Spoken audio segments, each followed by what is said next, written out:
à tous. Bienvenue au bulletin d'information à Top News. Au sommaire. Toutes les armes chimiques syriennes ont été détruites en mer. Gaza.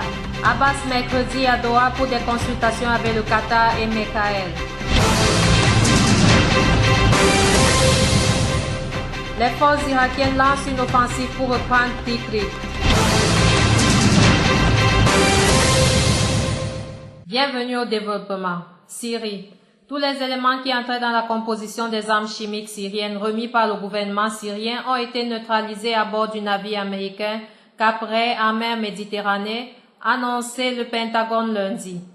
Lors d'un appel téléphonique avec le capitaine du Caprey, le secrétaire américain à la défense Chuck Hagel a évoqué la neutralisation en mer des éléments chimiques les plus dangereux du stock syrien qui entrent dans l'élaboration des gaz sarin et moutarde.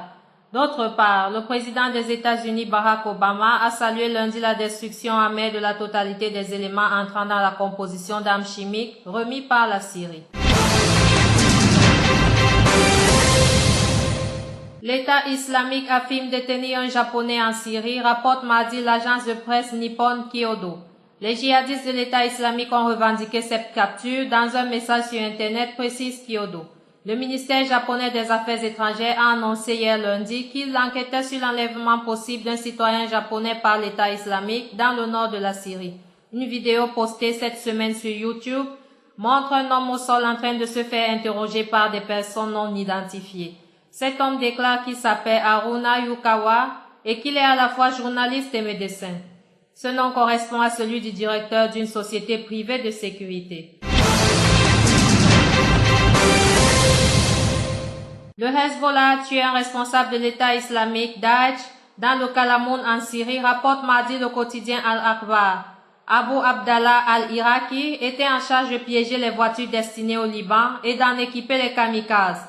Selon le quotidien, le Hezbollah et l'armée syrienne continuent de poursuivre les groupes armés dans la région du Kalamoun, particulièrement les responsables des explosions suicides qui ont eu lieu au Liban. Liban.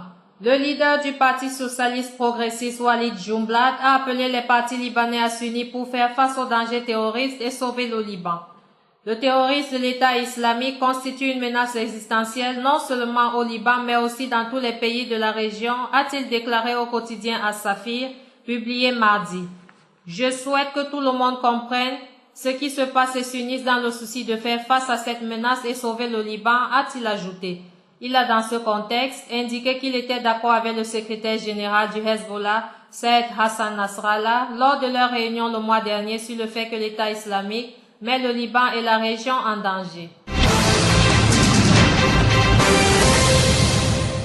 Le juge d'instruction militaire Imad Zain a emporté mardi l'interrogatoire de Imad Hassan Joma, rapporte la télévision LBC1. Son avocat n'aura pas préparé les éléments de défense. Imad Joma est accusé d'appartenir à des organisations terroristes armées, à savoir l'État islamique et le Front al-Nasra, et d'avoir entrepris des actions terroristes à Ersal en s'attaquant à l'armée et à ses barrages. Gaza. Le président palestinien Mahmoud Abbas se rendra mercredi soir à Doha pour des consultations sur les négociations en cours en vue d'une trêve durable dans la bande de Gaza, a indiqué mardi à l'AFP l'ambassadeur de Palestine au Qatar.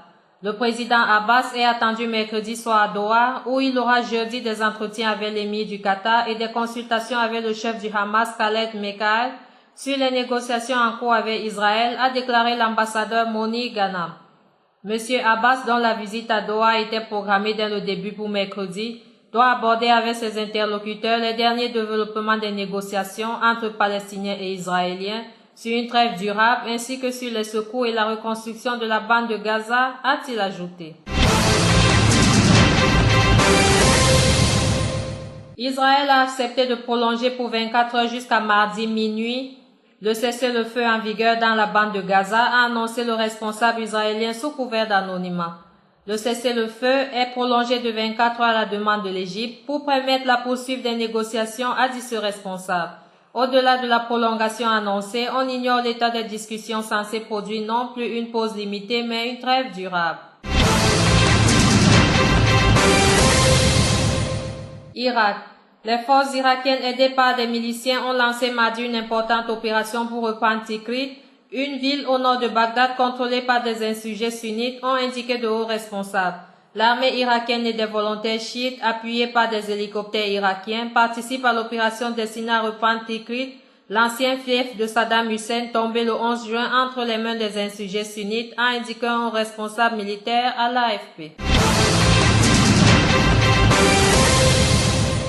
Autre titre. Le pape François a estimé lundi qu'une action collective de la communauté internationale visant à stopper la progression des djihadistes en Irak serait légitime.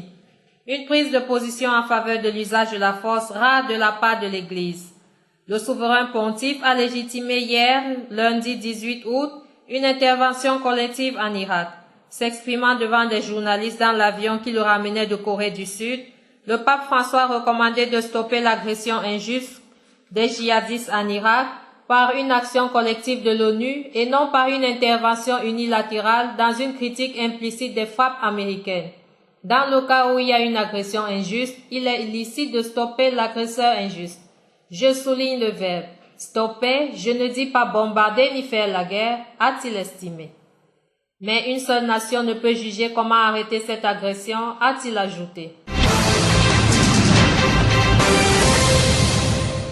L'Organisation de défense des droits de l'homme Human Rights Watch a appelé mardi les autorités iraniennes à libérer plusieurs dizaines de prisonniers politiques détenus selon elle pour avoir exercé leurs droits fondamentaux. L'élection il y a un an d'un nouveau président modéré, Hassan Rouhani, avait créé l'espoir que beaucoup de prisonniers politiques seraient libres rapidement, mais plusieurs d'entre eux sont toujours derrière les barreaux, a déclaré dans un communiqué le vice-directeur de Human Rights Watch pour le Proche-Orient et l'Afrique du Nord, Joe Starr. Turquie. Un manifestant kurde a été tué et 2 autres blessés par balle mardi lors du démontage sur décision de justice par les forces de sécurité turques de la statue d'un chef de rebelle érigé dans le sud-est du pays, ont indiqué des sources de sécurité locales. Plusieurs centaines de talibans lourdement armés se sont attaqués aux forces afghanes dans la province de Logar, qui jusqu'à Kaboul, a-t-on appris mardi auprès des autorités locales. Il y en a 700, ils affrontent les forces afghanes pour le contrôle du territoire et ont même des hôpitaux de campagne, a déclaré à Reuters Niaz Mohammad Amiri, gouverneur de la province, joint par téléphone. Merci à vous qui nous suivez de Beyrouth et partout ailleurs. Bulletin présenté par Anna Ekame.